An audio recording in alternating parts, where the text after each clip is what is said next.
We're going to learn a couple of life lessons here tonight, and we're going to quickly go over some things that we said last week, but bears repeating this week. And the first thing, as I shared last week, the most important thing that I would say on this topic is that being offended is a choice. You choose to be offended. I mean, when we really think about Yeshua's teaching, and then he demonstrated, what did Yeshua do when he was smitten on his cheek?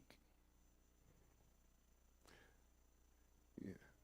What did he do when he was spat upon? When he was mocked? When his beard was pulled out? When he was beaten? You see, the thing about a good leader is that a good leader will never ask you to do something they themselves aren't willing to go through or endure or do. And so Yeshua showed us, he didn't just teach us, and he didn't just come and make hard, difficult sayings. He wasn't like the Pharisees. He wasn't like the Sadducees, the rabbis, the scribes. He taught and he lived what he taught. He didn't put burdens on other people that he himself was not willing to bear. Matter of fact, he told us to cast our cares upon him, for he cares for us. He told us to come and to learn of him, that his yoke was easy and that his burden was light. And then he demonstrated what he taught, even to the end. And there were many, many opportunities where he had to be offended. Matter of fact, he said some things and he looked at people and says, does that offend you?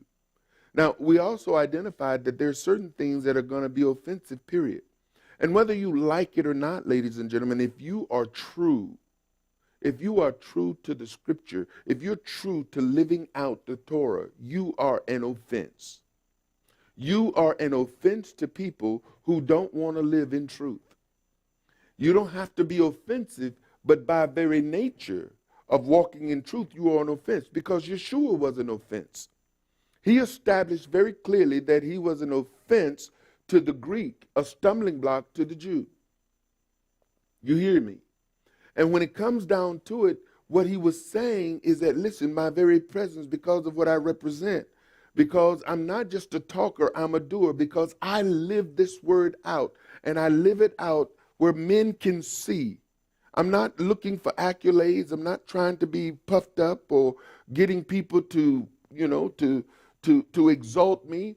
I'm here to show you how to live this teaching that these people are teaching but not living. You can choose not to be offended. See? And I want you to just say that, say this with me. I can choose not to be offended. Now, if you've ever been offended in your life, you can decide right now that I choose not to be offended anymore. That's a choice you can make. Now, I'm going to tell you something, and I'm just going to warn you. If you make that choice that you will not be offended by the offenses you have carried, you will have an opportunity to be offended again before the night's over.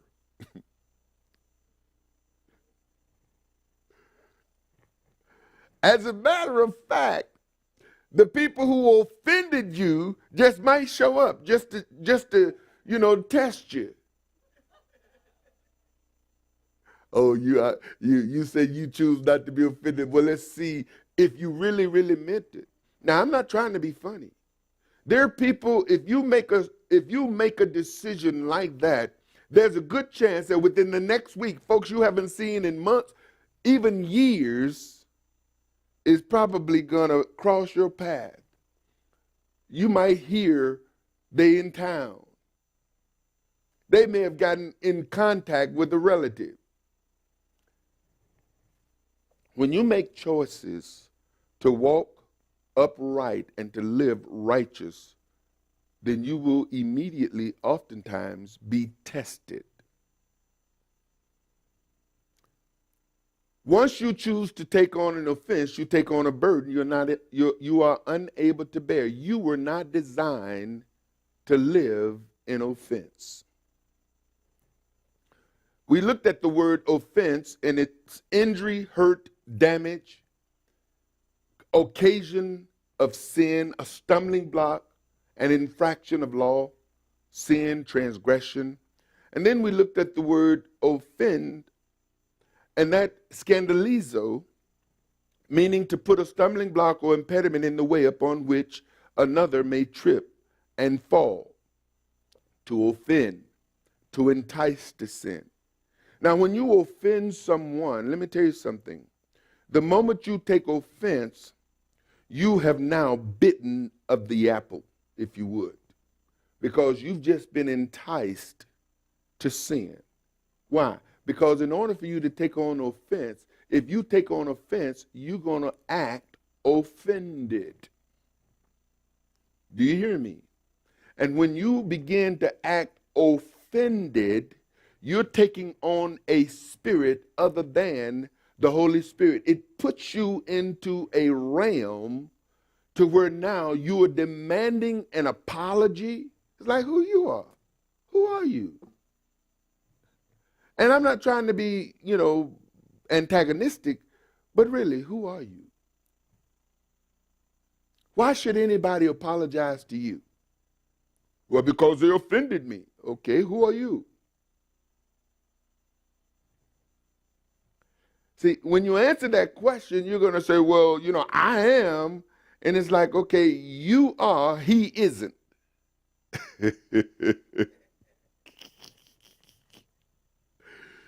You get it? You very much alive. You ain't dead yet. Which is probably the reason why the offense came. Offense come to help kill us. That's my take on it. We are constantly being given an opportunity to die. Father is giving us chances and opportunities so that we're without excuse. To cause a person to begin to distrust and desert one whom he ought to trust and obey. See, there's people out there who are offended because of someone who represents the Almighty offended them. And because someone who represents the Almighty offended them, now they got a problem with the Almighty.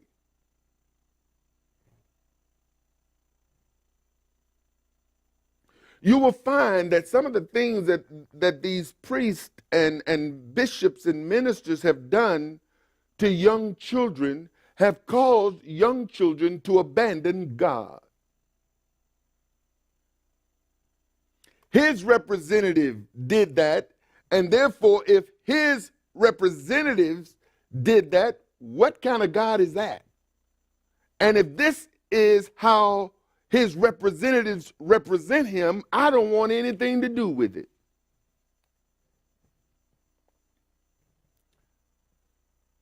Working through offenses is not easy, which is why the majority of people never fully overcome. It is easier to avoid the people who cause the offense or not deal with them, and that decision, however, becomes a serious problem when the person causing the offense is part of the body, the fellowship, or a family member. Some people would rather change fellowships, congregations, jobs, relationships, cities, even countries, than to confront and or to work through offenses. And I'm going to tell you something. I have had to really talk people to a place to where they were at least willing to walk out a process in resolving conflict. It's hard for people, and it shouldn't be. The reason why it's hard for many people is because of their ego. It's because of their feelings. It's because of their emotions. It's because of them. You see, in order for you to walk through the process that the Almighty has clearly established in His Word, that means that we have to get out of the way, and that's when the spirit man actually can begin to lead. See, the flesh is going to protect the flesh. That which is born of flesh is flesh. That which is born of spirit is spirit. That which is born again is spirit, but that which was born is flesh. And it is always the flesh that hindered the spirit from walking in the spirit. So the flesh is always going to protect the flesh. The flesh don't want to be hurt. So what's the flesh going to do? The flesh is going to develop mechanisms to keep it from ever being hurt again, because the flesh don't want to be hurt. Now, the Father is not trying to hurt the flesh. He's trying to kill it. I'm going to tell you something. There's a lot of hurt flesh that refuses to die. And so it's limping and it's hindering the work of the Spirit and the movement of the Almighty from being accomplished in the lives of the individuals.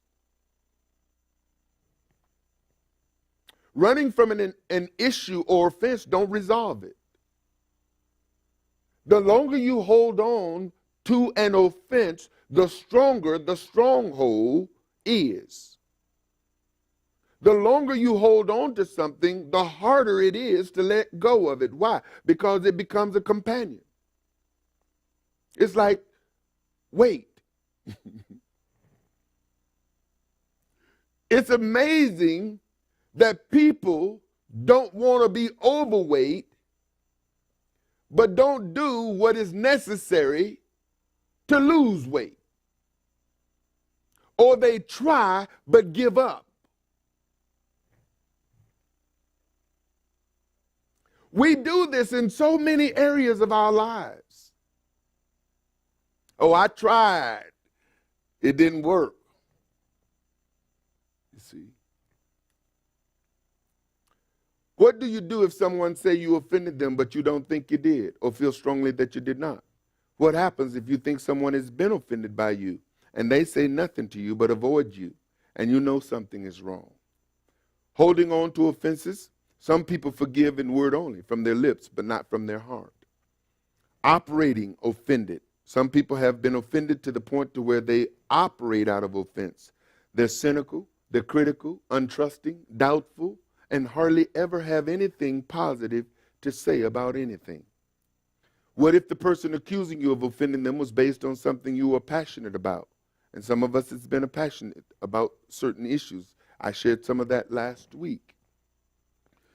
And then Paul talked about and wrote, and here we see that, but we preach Messiah crucified, and this is a stumbling block unto the Jew, and unto the Greeks is foolishness. It's a stumbling block. It's unto the Jew is a stumbling block, and unto the Greeks is foolishness. And this word stumbling block here, we found out it was an offense. Yeshua was an offense to the Jews. Now, he was an offense to all the Jews because a lot of his followers were Israelites.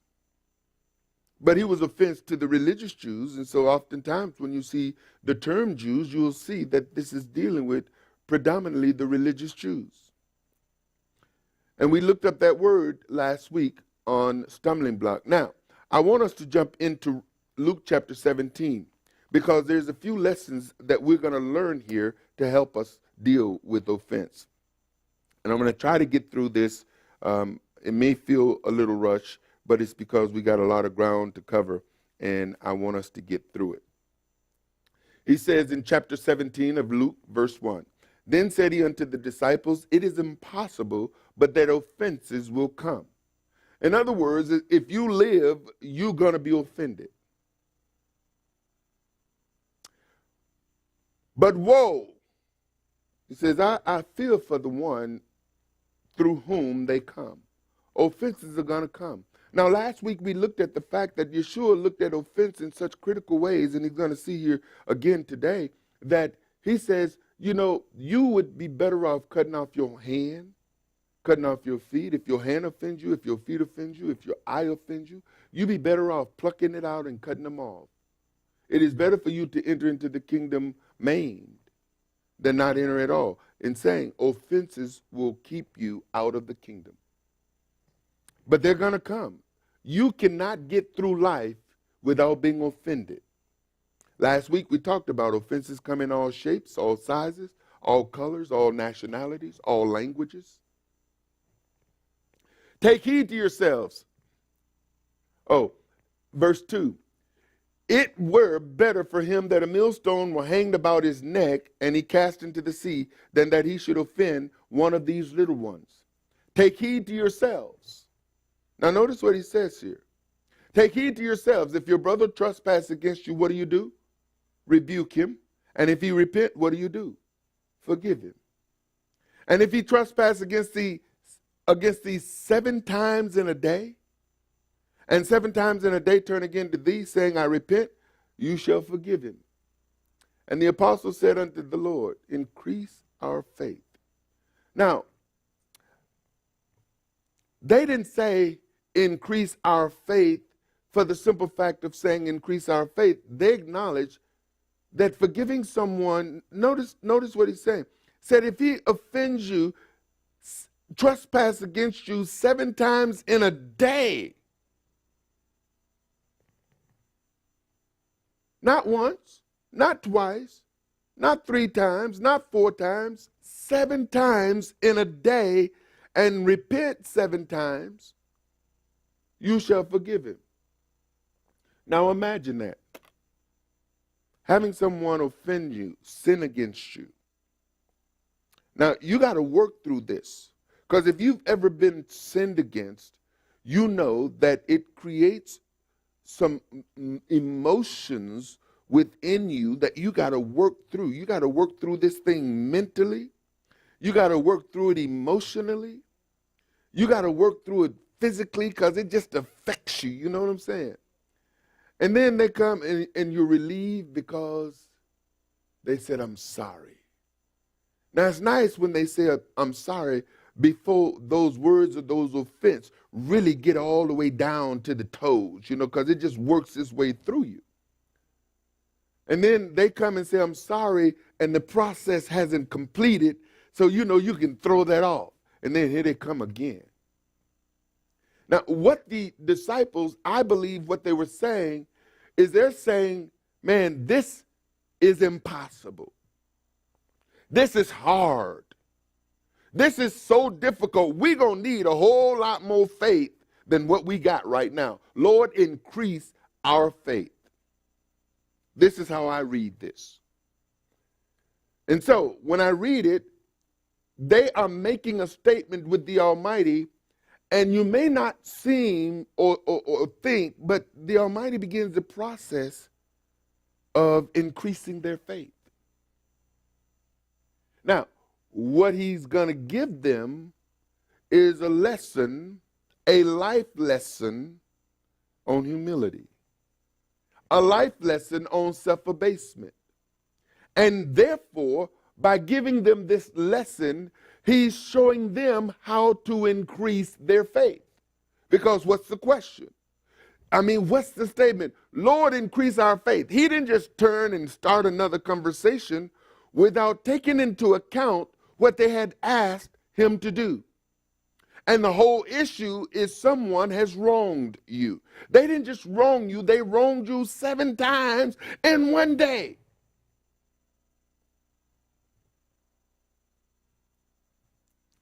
The Lord said, if you had faith. Now, did they not have faith? Because the fact is they're saying, we got faith, but we're going to need more faith than what we got. He said, increase our faith. And the Lord said, if you had faith as a grain of mustard seed, you might say unto this sycamore tree, be thou plucked up by the root, and be thou planted in the sea, and it should obey you. Now, that wasn't the lesson. He was saying that the lesson that I'm about to tell you is going to help you to the point to where you will begin to walk in the faith that you already have. It is walking in the faith that you already have that builds your faith. When you step out and the Almighty is there to uphold you, what does that do? That builds your faith. But if you never step out, your faith never gets built. If you never put your faith to work, your faith never increases. It remains where it is. But every time you step out in faith and you see the Almighty uphold you, what does it do? It encourages you to take another step. Now, here's where he goes. He says, but which of you? But which of you? But which of you? And now he's about to show how easy faith operates. You operate in faith and don't even realize you're operating faith. Now, you want to know how I know you operate in faith, wife?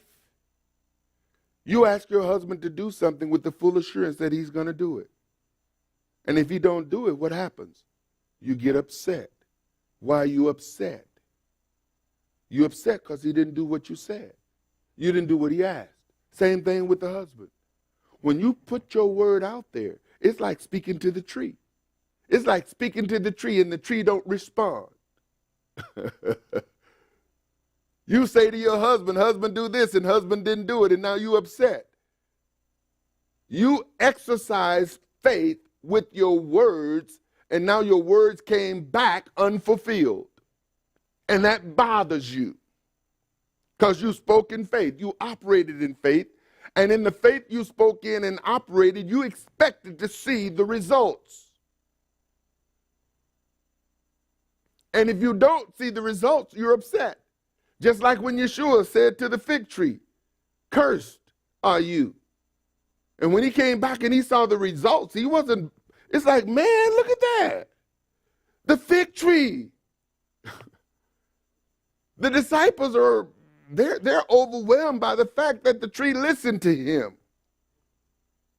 And he said, it'll listen to you too. But you got to understand that you have the faith that you say you want more of. You just got to put to work the faith you already got, and it'll increase itself. Look at the example. But which of you, having a servant plowing or feeding cattle, will say unto him by and by, when he has come from the field, go and sit down to eat?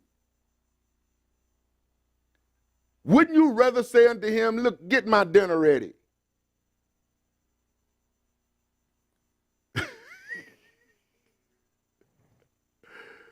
Make ready wherewith I may sup, and gird thyself and serve me. Now the guy or girl or woman or man, they've been in the field all day long. They come in tired. It's almost like that husband, he come home, he's like, what's my dinner? The wife at home, oh, you don't appreciate me. You don't appreciate me.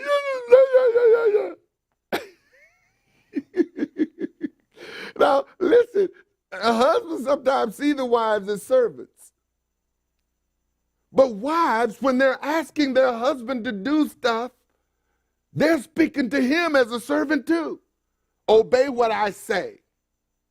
Now, you're not saying obey me, but disobedience will incur the wrath. Hallelujah, somebody.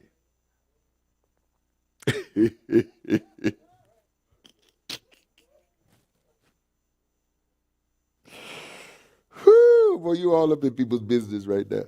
Anyway.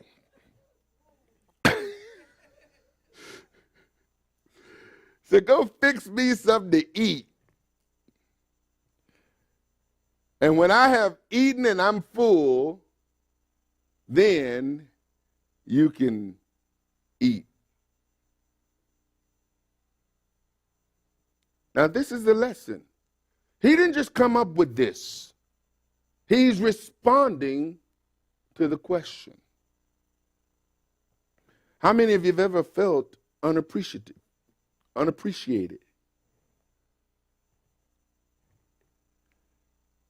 He's trying to get to the heart of the issue, ladies and gentlemen. It's like, why you feel unappreciated? Aren't you doing what you're doing because it's what you want to do? Aren't you doing what you're doing unto Jehovah? Are you doing what you're doing to be recognized? Why are you doing what you're doing? Are you being looked over at a job? Are you not getting the credit? See, he's addressing a lot of issues here.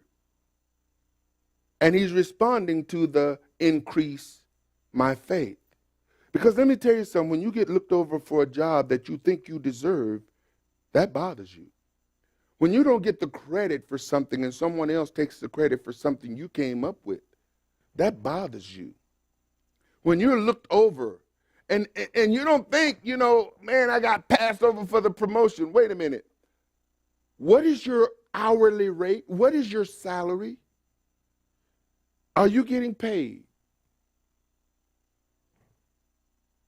Did you not get your paycheck this week?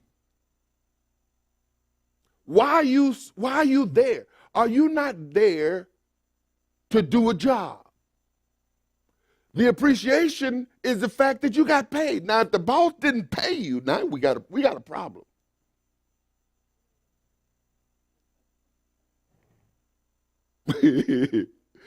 Now you got a reason to cut up. Might not be good, but at least you got a reason to. Because what he's trying to get to is the heart of the matter. He says, now go fix me something to eat. He says, now when he's done that, does he thank that servant? And nobody ever say thank you for nothing. Mom is serving. She in the kitchen slaving, as she say. Dad is out there working. He comes home, no dinner's ready. Everybody's just messed up. Nobody's appreciated, you see. He says, does he thank that servant because he did the things that were commanded him? I had to realize, some time ago, is that being a parent is oftentimes it's a thankless job. And children, they remind you, I didn't ask to be brought into this world. It's like you made a decision to bring me here. And now you want me to thank you for feeding me? Thank you for clothing me? You get it? You are doing your plan. You wanted to get married. You wanted to be a house mother, or you wanted to be a wife, and you wanted to be a homemaker, and you wanted children, and you wanted all this, and now you don't feel appreciated? Appreciate yourself. You see, when you start appreciating yourself, other people's appreciation will matter less. When you're putting your heart into what you do, because that's who you are, then you can thank yourself. You can pat yourself on the back. Because you've given your best, whether somebody likes it or recognizes it or not. And this is what the Almighty is trying to get the disciples to see. He says, does he thank that servant because he did the things that were commanded him? I trow not. So likewise you, when you shall have done all those things which are commanded you, your response should be, we are unprofitable servants. We have done that which was our duty to do.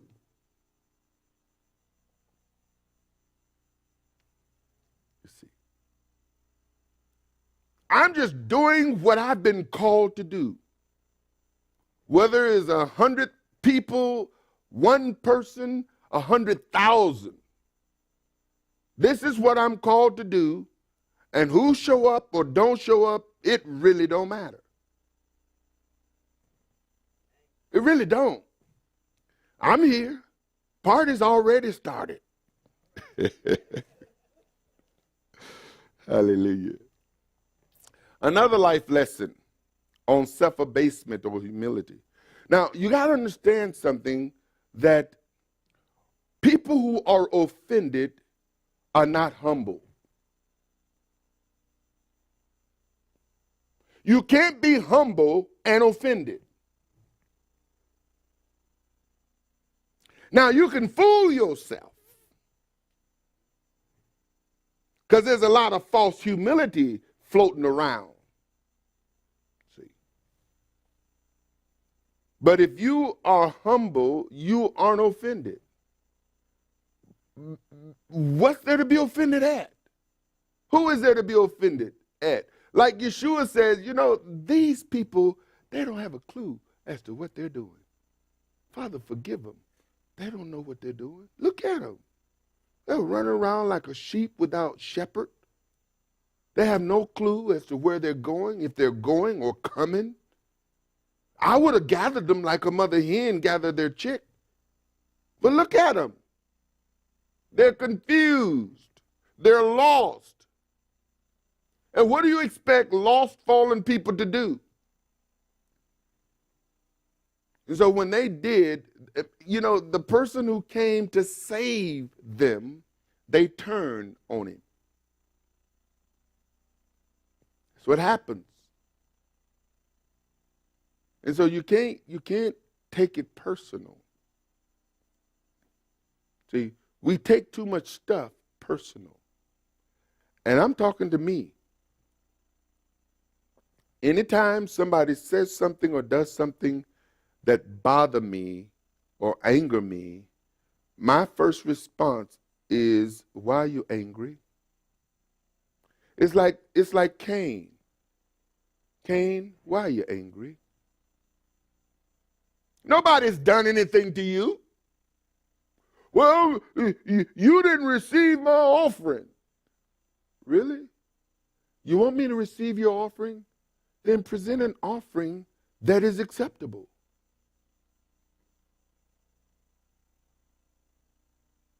You want me to receive you?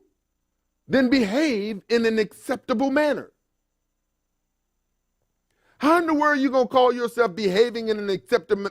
You got a lot of nerve coming up in my face talking about I love you, Lord, and look at how you're treating people.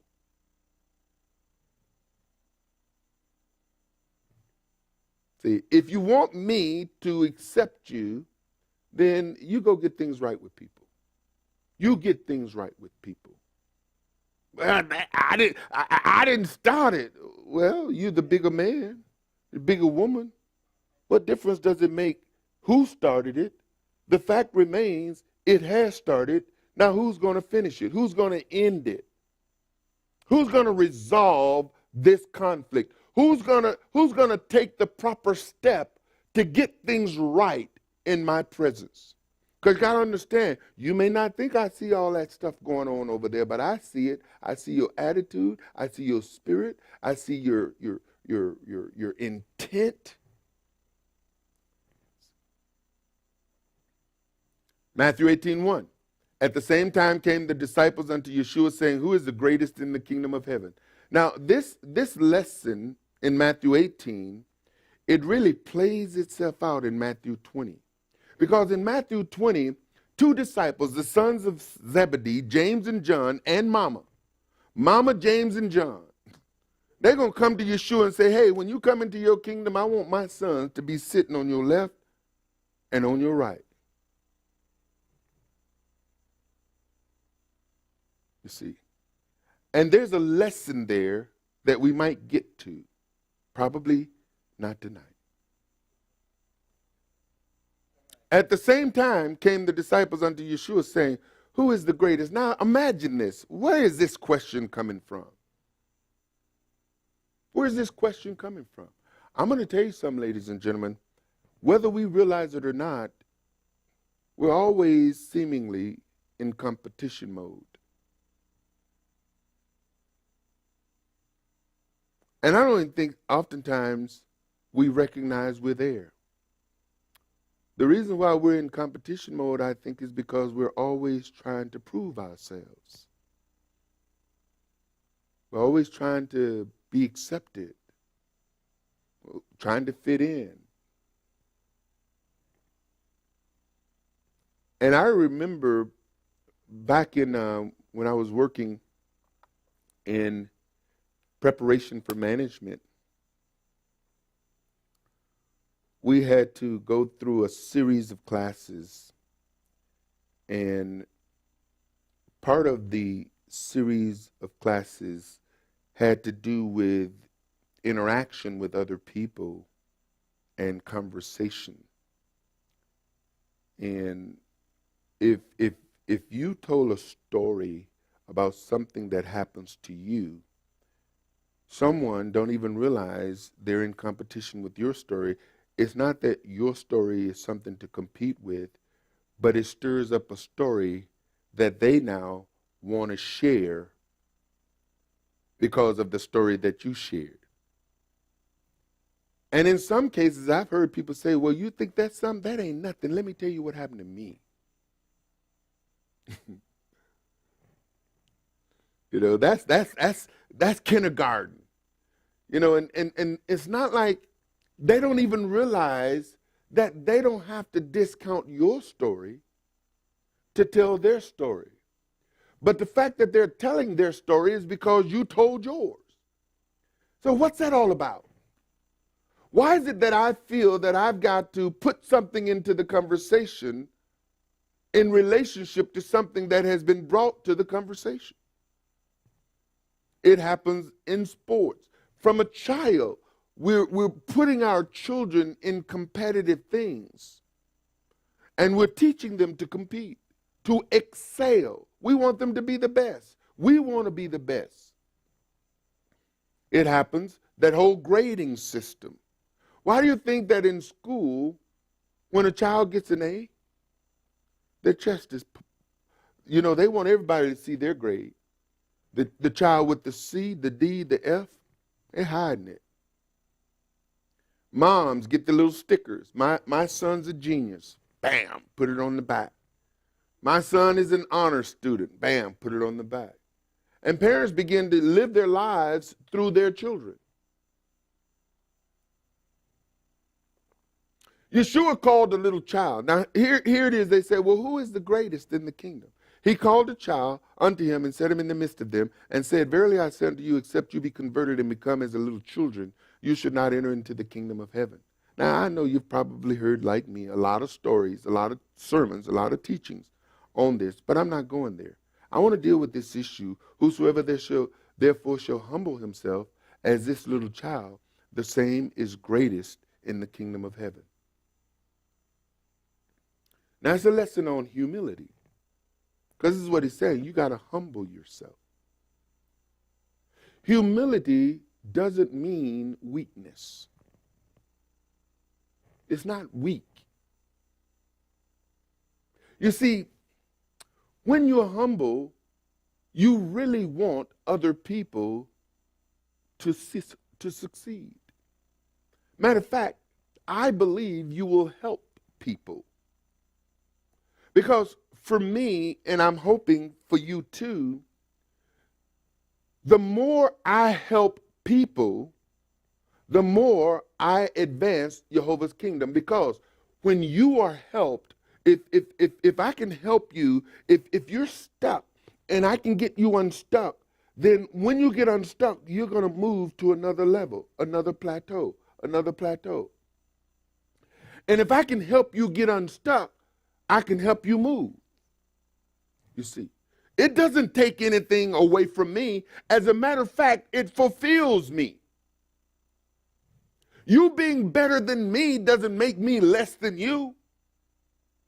If you're better at me in something, then if you're better at me in something, then I need you on the team.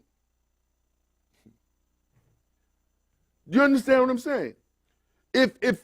And that's the thing. What you'll find if you do research, you will find that great people surround themselves with other great people.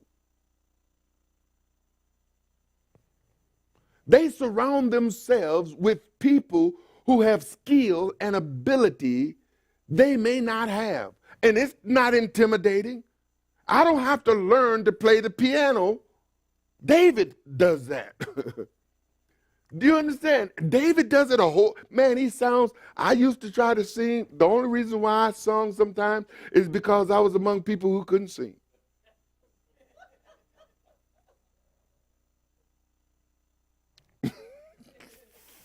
It's like, man, let me at least, whoo, praise the Lord. But when you got people around you who can sing, then I can sing along under my voice. Don't need a mic. You understand? When you have people, if you aspire to be great, the Bible tells us that the greatest among us will be what? A servant. Now, how many people you know live to serve you? How many people do you live to serve?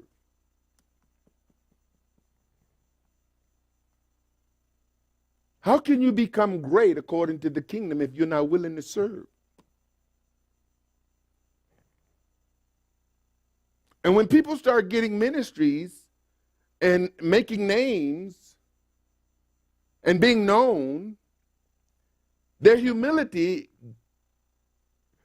inflates, or should I say deflate, and they move into, I've seen so many people move into a state of false humility until you mess something up. And then they show up.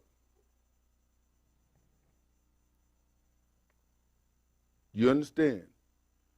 They mess something up. It's like, what is cussing and screaming at somebody who messed something up gonna solve?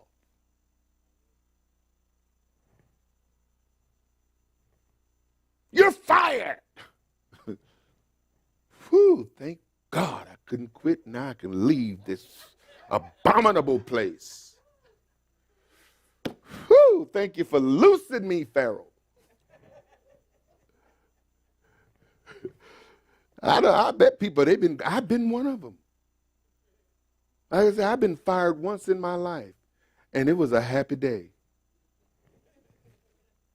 It really was. And I'm not just saying that. Man, I was so happy.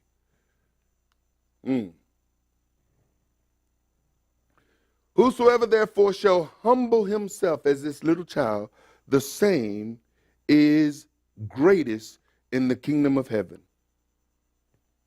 And whoso shall receive one such little child in my name receiveth me.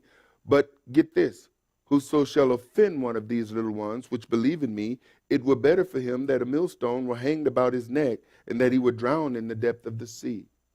Woe unto the world because of offenses. Woe unto the world because of offenses. Let me tell you something. The world is full of offended people. Watching these political circuses, people they're saying things and doing things. I mean, it's just really, I hope I don't bother anybody by saying this, but that's where I get my entertainment.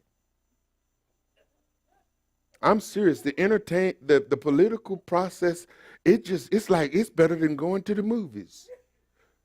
Watching these debates, man, it has thoroughly blessed me.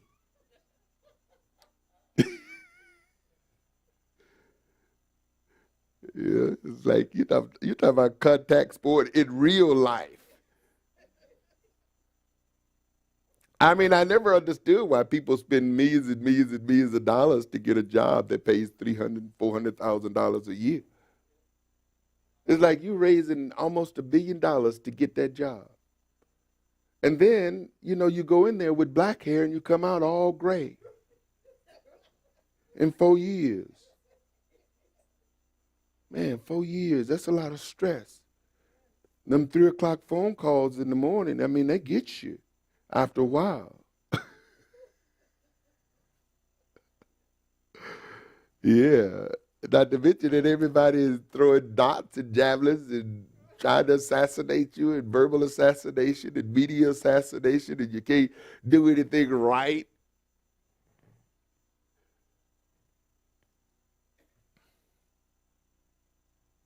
I mean, it's like, wow. And that's real life. That's not reality TV. Because, see, reality TV is not reality TV, ladies and gentlemen. How you going to have a script on reality TV? You can't. I like these unscripted. And then you hear people, you owe me an apology. You should apologize. You should apologize to the vets. You should apologize to the women. You should apologize to the blacks. You should apologize to the, I mean, it's like everybody wants apologies. And everybody wants their 5 minutes, their television time. And I'm sitting back and I'm watching this, and Yeshua is saying, the world is full of offended people. Woe to the world because of offenses. For it must needs be that offenses come, but woe to that man by whom the offense cometh. Wherefore, and here he gets into this again, wherefore if thy hand or thy foot offend thee, cut them off and cast them from thee. It is better for thee to enter into life halt or maimed, rather than having 2 hands or 2 feet to be cast into everlasting fire. Now this is very serious. Yeshua makes a statement like this in Matthew, he makes it in Luke, and he makes it 3 times, at least I've read it 3 times in 3 different places where he's talking about cutting your hand and your foot off and plucking out your eye. That's some serious stuff, ladies and gentlemen. And if thine eye offend you, pluck it out and cast it from thee. It is better for thee to enter into life with 1 eye, rather than having 2 eyes to be cast into hellfire. Take heed that you despise not one of these little ones, for I say unto you that in heaven their angels do always behold the face of my Father which is in heaven. For the Son of Man is come to save that which was lost. Now, how think you? If a man have 100 sheep, and one of them be gone astray, doth he not leave the 99 and goeth into the mountains and seek that which is gone astray? And if he so be that he find it, verily I say unto you, he rejoiced more of that sheep than of the 99 which went not astray. Even so it is not the will of your Father which is in heaven that one of these little ones should perish. Now I'm trying to get to Matthew 18. Moreover, if thy brother, here we go, Matthew 15. Moreover, if thy brother shall trespass. Now this word, harmantano, I believe it is, if your brother shall trespass against thee, go and tell him his fault. Now, in Luke chapter 17, he says if he trespasses or sins against you, rebuke him. Here he says, go and tell him his fault between you and him alone. If we could just do this. You see, when a person gets offended, chances are they don't go to the person who offended them. They go to other people and let them know that such and such offended them. And it's like, why? We just want to get it out of the chest. And one of the great deceptions is that I'm just trying to figure out, I'm just trying to get some wisdom. I'm just trying to get, some understanding. I'm just trying to, help me. Well, see, the fact that I know that you got a problem with your brother and your brother don't, and you haven't gone to your brother, is a violation of what Yeshua's commanded. What did he say? If he trespass against you, go and tell him his fault between thee and him alone. There is no wiggle room.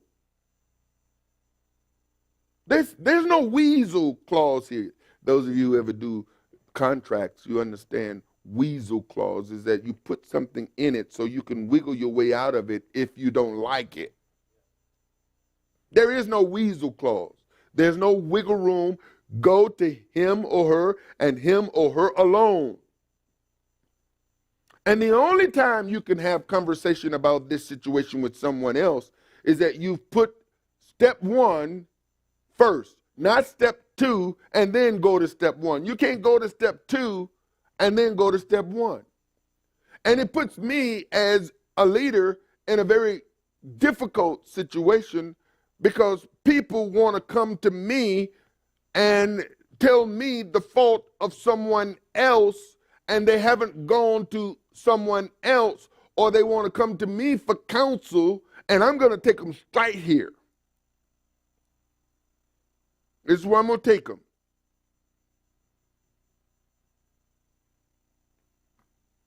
Now, if a person wants me to be one of those 2 witnesses that is in step 2, I have to decline. Because I can't be a witness in the second step if I'm going to be involved in the third step.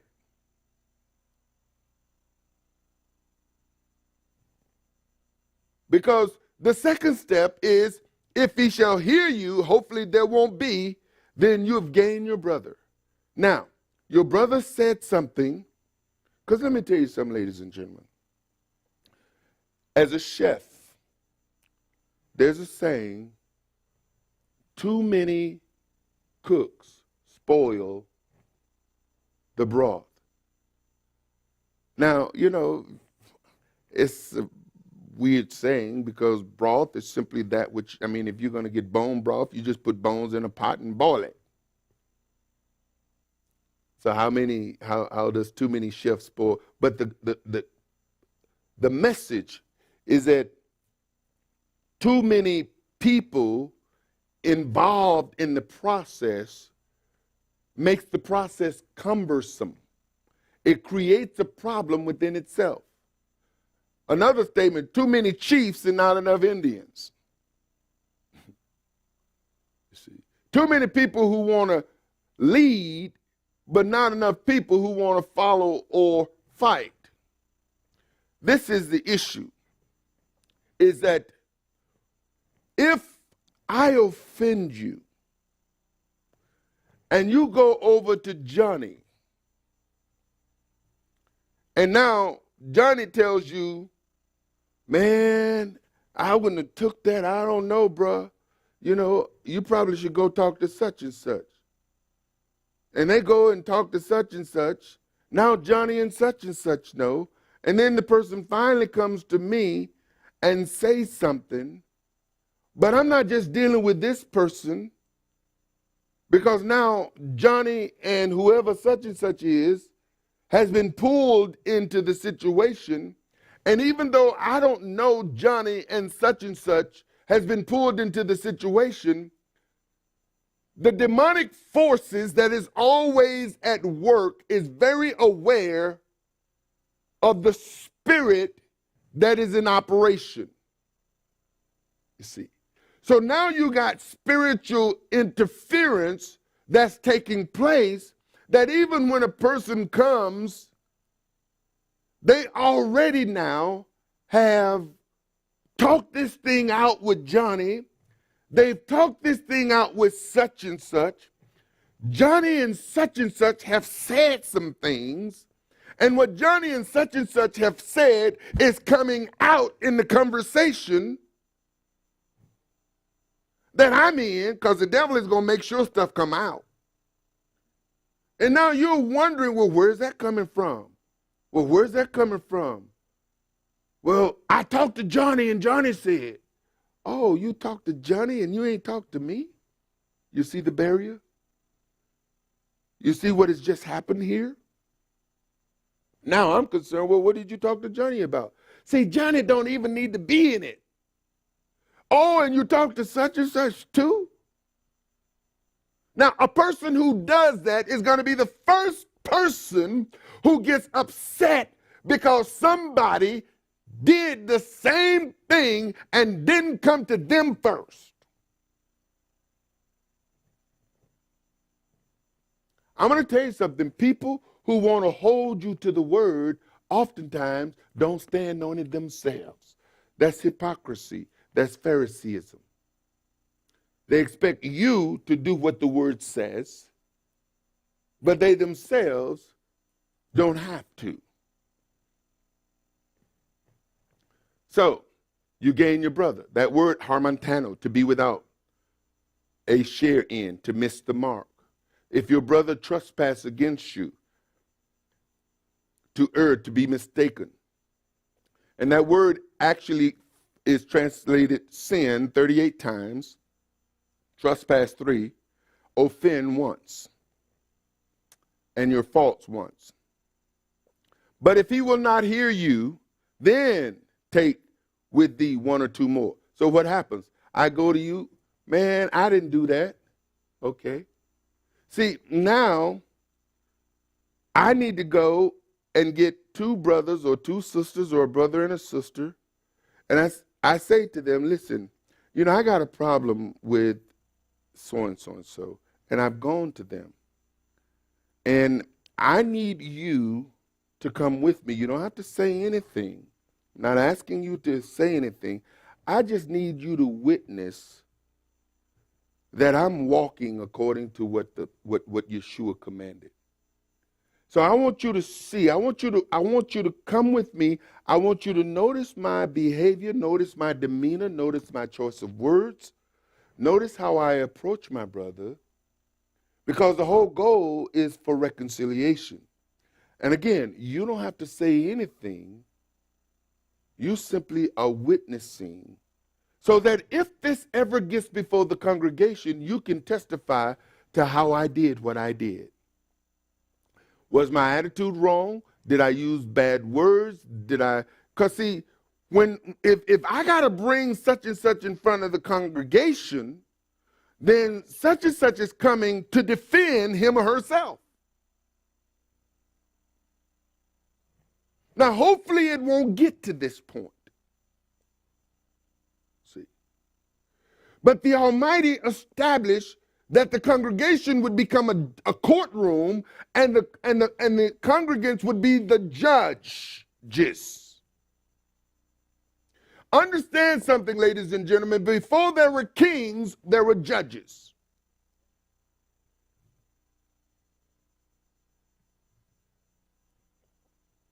And we have all been called to judge. As a matter of fact, Paul took this thing a step further. He says, how dare you all take your matters from the congregation into those worldly secular courts? You all are going to be judging angels. Can't you even judge small matters among yourselves? But if you don't see yourself as a judge, guess what? Well, I don't want to be involved. What? You don't want to be involved? You already involved. This is affecting the body of Messiah. And if one member is affected, you already affected. What do you mean you can't be involved? You ain't living in the hood. You can't say you didn't see the crime. Police come or anybody, I ain't see nothing. You are a witness. And even if you didn't witness the crime, if somebody asked you to be a witness, again, they're not asking you for your input. They're not asking you for backup. They're simply asking you to witness that they've gone to this person a second time, and hopefully, this is what it says, but if he will not hear thee, then take with thee one or two more, that in the mouth of 2 or 3 witnesses every word may be established. Why? Because here's the thing. The Almighty knows that if the person doesn't hear you, then there's a good chance that they may hear you when there's witnesses. Because hopefully, if there's 2 people witnessing our interaction, then I may be at a more understanding position, because I know now that I'm being observed in my behavior.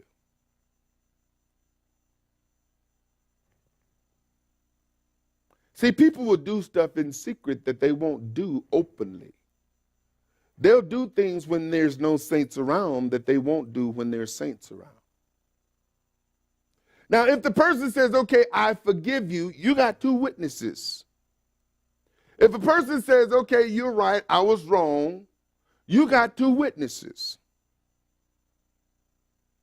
If a person says, man, get out of my face, you got 2 witnesses. So if this matter goes before the body, now you've got witnesses.